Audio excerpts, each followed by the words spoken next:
Selle aasta Vabaduse festival. Oluline sellepärast, et me ise investeerime kogu Eesti rahvas oma vabadusse, pannes raha kaitsesse. Ja sellepärast, et ukrainlased võitlevad oma vabaduse eest suures sõjas juba 4. aasta. Selle aasta programmist mina noppisin enda jaoks välja 3 etendust.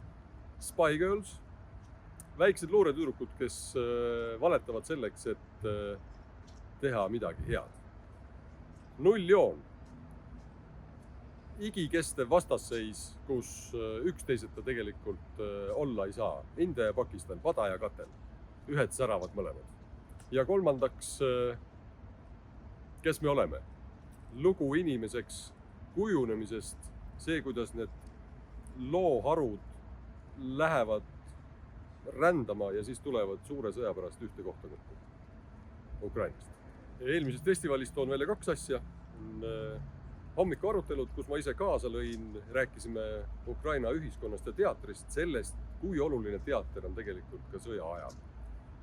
Ja teine on konkreetne etendus, elu sunnitud valikud. Ma olin selle etenduse sünni juures, otse ja kaude. Otse sellepärast, et ma olin suursaadik Kiievis siis, kui suur sõda algas ja see lugu on Ukraina sõjast.